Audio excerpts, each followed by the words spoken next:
కోదండరావు గారు మాట్లాడినటువంటి మాటలు. అంటే కార్ల్ మార్క్స్ చెప్పినట్టు అన్ని బంధాలు ఆర్థిక బంధాలు అంటే రాజకీయ బంధాలు కూడా తోడు చేశారు ఆయన. సో ఇప్పుడు అలాగే ఉన్నాయా రాజకీయ ఆర్థిక బంధాలుగానే చూడాలా?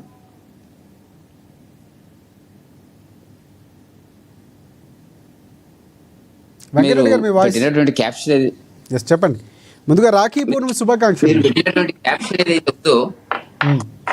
గొప్ప మానవ హిందూ సాంప్రదాయాల నుంచి వచ్చినటువంటి ఒక గుర్తింపు అని చెప్పి నేను భావిస్తున్నటువంటి ఒక సందర్భం. వాస్తవానికి ఇట్లాంటి చర్చ మనం లైవ్ లో చేస్తామని నేను అనుకోలేదు. సరే, మంచి నిర్ణయం చేసినారు మీరు. ఇప్పుడు రామ్మోహన్ గారు అన్నట్టుగా మానవ సంబంధాలు మొన్ననే అనుకున్నాను. ఒక మిత్రుడు నాకు ఫేస్బుక్ లో ఎప్పుడు పెడుతుంటాడు, మానవ సంబంధాలని ఆర్థిక సంబంధాలు అనేటువంటిది. వాస్తవం అది. ఇవాళ జరిగినటువంటి ఇప్పుడు ఒకప్పుడు ఉండేటువంటి ఈ కుటుంబాల హిందూ సమిష్టి కుటుంబాల మధ్య బంధుత్వాల మధ్య ఉండే అనుబంధాలు, భావోద్వేగాలు, ఆ గొప్పగా ఆలోచించేటువంటి ఆ ప్రేమ, ఇవన్నీ కూడా మీరు ఎంతన్నా చెప్పండి కనుమరుగైపోయి వల్ల ఆర్థిక సంబంధాల కోణంలో ఆ వరుసలో మాత్రమే లెక్కించే పరిస్థితి రావడం అనేటువంటిది జరుగుతున్నటువంటిది. నాకు ఇప్పుడు మీరు అన్న తర్వాత నాకు జ్ఞాపకం వచ్చింది అంటే 40-50 సంవత్సరాల క్రితం మా ఊరు నుంచి పక్క ఊరికి బంధుత్వం కోసం వెళ్ళడం జరిగినప్పుడు వచ్చేటప్పుడు అక్కడ కనపడేటప్పుడు అక్కడ మామూలుగా మా ఊరు నుంచి ఇచ్చిన ఆడపడుచులు అత్తగారింటి కోసం అక్కడ ఉండేవాళ్ళు ఉంటారు కదా, సాధారణంగా పెళ్లిళ్ళై ఉన్నటువంటి వాళ్ళు కనపడ్డప్పుడు పటేలా అని మమ్మల్ని చూసి ఏడ్చేటువంటి వాళ్ళు. అంటే అంత ప్రేమ అభిమానం అన్నట్టు ఆ ఊరల్లో చూసినప్పుడు, ఆ ఊరి జనాన్ని చూసినప్పుడు అదే మా ఊరికి సంబంధించినటువంటి రెడ్డి అనేటువంటి ఒక అభిమానం, కుల మతాలకు అతీతంగా నేను మాట్లాడుతున్నాను. అంటే వాళ్ళు ఏదో తల్లిదండ్రులను చూసినారు, వాళ్ళ తల్లిదండ్రులు చూసినారు, అంత అభిమానం. ఒక ఆడపడుచు ఇంటి నుంచి వెళ్ళేటప్పుడు, అమ్మగారింటికి వచ్చి వెళ్ళేటప్పుడు వాళ్ళ ఏడుపు కాదు, ఇవి నిజమైనటువంటి అభిమానాలు, బంధుత్వాలు, ప్రేమలు అని చెప్పి నేను భావిస్తున్నటువంటి ఒక సందర్భం. ఇవాళ అవి లేవు. మీరు అన్నట్టుగా ఏంటంటే అన్నదమ్ములకు అక్క చెల్లెళ్ళు రాఖీలు కట్టడం అనేటువంటిది గొప్ప హిందూ సాంప్రదాయంలో మనకు వస్తున్నటువంటి సనాతన ఆచారం, ధర్మం కింద మనం భావిస్తున్నాం. వీటికి ఈ రాజకీయాలు, ఆస్తులు, అంతస్తులు, నిజానికి వాళ్ళ బంధుత్వాల్లో జరిగినటువంటిది రాజశేఖర్ గారు ఆస్తులు అంతస్తుల కోణంలోనే ఒక వ్యక్తికి విలువ ఉంటుంది. ఇప్పుడు మీరు ఏ ఫంక్షన్ కైనా వెళ్ళండి, ఏ జనంలోకైనా వెళ్ళండి, నేను పలానా వ్యక్తి పదవన్నా ఉండాలా, ఆస్తులన్నా ఉండాలా. ఈ రెండున్న వాడికి ముందు సీట్ ఉంటుంది, గుర్తింపు ఉంటుంది, అటువైపు చూస్తారు. మామూలుగా వెళ్ళిరనుకోని మీరు చూసేవాళ్ళు ఉండరు. అది జరిగినటువంటిది. వెనకడికి అట్లా కాదు. వెనకడికి మన బంధువులు వచ్చినప్పుడు వారం రోజులు ఉండేటువంటి వాళ్ళు. ఇవాళ బంధువులు అసలు రావడమే తక్కువైపోయింది. ఫోన్ మీదనే జరిగిపోతున్నాయి మాటలు.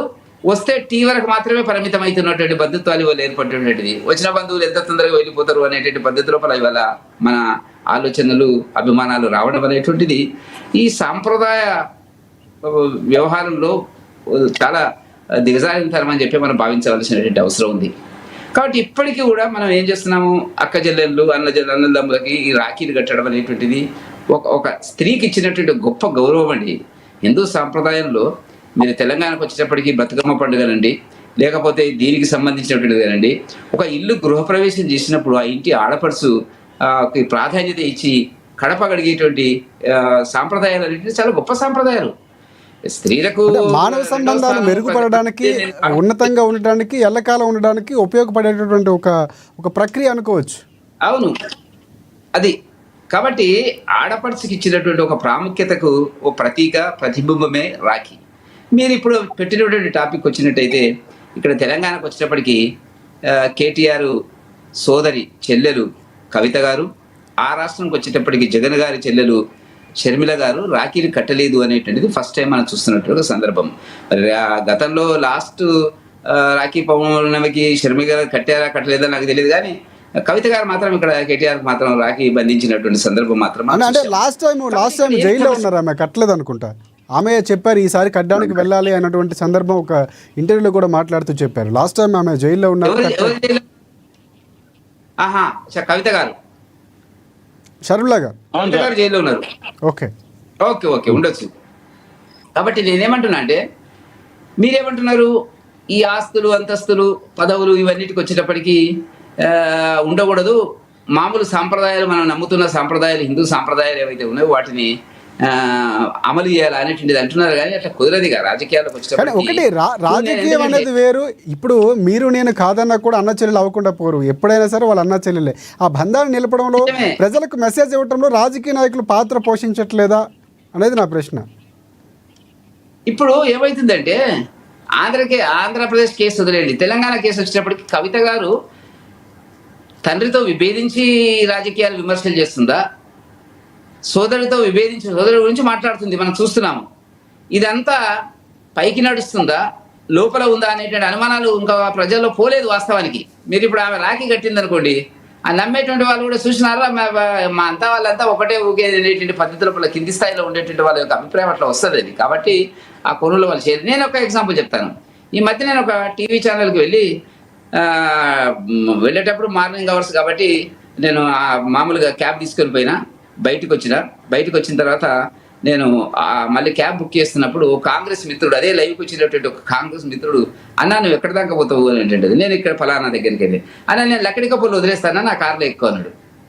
20 సంవత్సరాల నుంచి తెలుసా కాంగ్రెస్ మిత్రుడు నాకు. అయితే ఎక్కిన తర్వాత మాదొక గ్రూప్ లైవ్లో ఉంది. ఒక గ్రూప్ రోజు మాట్లాడుకునేటువంటి దాంట్లో ఏంటంటే, ఇట్లా వచ్చినారు నా గ్రూప్ లేదు, ఎవరు అడిగితే చెప్తే ఒక మిత్రుడు సీరియస్ అయ్యాడు. మా బీజేపీ అభిమాని సీరియస్ అయ్యి, అన్నా నువ్వు అట్టెట్లా పోతావు అన్న, వాళ్ళ కార్లు ఎట్టెక్తావు అనేటువంటి మొదలు పెట్టిండు ఆర్గ్యుమెంట్. అంటే ఏం పెద్ద మానవ సంబంధాలు, లే మీరు లోపల కొట్లాడుకుంటారు, బయటకు వచ్చాము ఒక కార్లో అవుతారా మీరు, అట్టెట్ అవుతుంది, అట్లా పోకూడదన్న అంటున్నారు. నేను ఆ ప్రశ్న నాకు ఎదురేటప్పటికి నిజంగా అది పొరపాటేమా కాదా అనేటువంటి చర్చ. నేను ఇప్పుడు ప్రతిపక్ష నాయకులు వెళ్తుంటారు ఫంక్షన్లకు అని ఎంత ఎగ్జాంపుల్ చెప్పినా ఇక ఆయన కన్విన్స్ కానిటువంటి పద్ధతి లోపల ఉండేటండి. నాకు ఇప్పటికీ అది ఆలోచన అది తప్ప రైట్ అనేటువంటిది నాకు అర్థం కాలే. అంటే మానవ సంబంధాలు వేరు, రాజకీయ సంబంధాలు వేరు. ముఖ్యంగా ఈ కుటుంబ రాజకీయాలకు వారసత్వం తీసుకున్నటువంటి కుటుంబాల్లో ఇది మీరు అన్నది కనపడుతున్నటువంటిది. మామూలుగా జాతీయ పార్టీల్లో కుటుంబ వారసత్వాలు ఒకవేళ ఉంటే అక్కడ కూడా ఉంటాయి. ఇక్కడ ఏం జరిగింది, ఇప్పుడు ఇక్కడ కవిత గారు కానీ కేటీఆర్ గారు కానీ కేసీఆర్ యొక్క రాజకీయ వారసత్వాన్ని నుంచి విస్తృతంగా ముందుకు వచ్చారు తప్ప వ్యక్తిగతంగా వాళ్ళు సమర్థులు, అంతకంటే సమర్థులు అవకాశాలు ఇస్తే చాలా మంది ఉన్నారు తెలంగాణ రాష్ట్రంలో. ఒక అవకాశాలు వచ్చినాయి వాళ్ళకి. అదేవిధంగా రాజశేఖర రెడ్డి గారి వారసత్వంలో జగన్కి, షర్మిలకు ఒక అవకాశం దొరికింది. వీళ్ళు ఆ పుట్టుకతోని మీకు 50% ఆ రాజకీయ గుర్తింపు అనేటిది ఆటోమేటిక్ వస్తుంది. రాజశేఖర్ గారు ఇప్పుడు అందరికీ రాదు. అది ఇప్పుడు నేను ఎంత మాట్లాడినా, రామ్మోహన్ గారు ఎంత మాట్లాడినా కూడా మాకు రాదు. రాకపోవడానికి కారణం ఏంటంటే మా కుటుంబ నేపథ్యం లేదు. వాస్తవానికి కుటుంబ నేపథ్యం లేదు కాబట్టి మమ్మల్ని గుర్తించరు. మా వెనకాల ఎవరైనా కుటుంబ నేపథ్యం ఉందనుకో 50% కలగిస్తుంది దానికి, ఇచ్చేసి గొప్పలు వీళ్ళు అనేటువంటి పద్ధతులు నువ్వు అవునా కాదన్నా. అందువల్ల నేను చెప్పేటువంటిది ఏంటంటే, వాళ్ళు తీసుకున్న నిర్ణయం అనేటువంటిది ప్రజల దృష్టిలో ఆలోచించినప్పుడు తప్పుడు సంకేతాలు పోకుండా రాఖీలకు సంబంధించినటువంటి ఏదైతే ఉందో ఈ అనుబంధానికి సంబంధించి ఈ బంధాలు, రాఖీలు వీటికి సంబంధించి దూరంగా ఉండడం అనేటువంటిది వాళ్ళ దృష్టిలో, అది వాళ్ళ కార్యకర్తల దృష్టిలో అది సమంజసమే అని చెప్పి నేను భావిస్తున్నాను. రైట్. శివలాల్ గారు, కాంగ్రెస్ పార్టీ నుంచి మీరేమంటారు?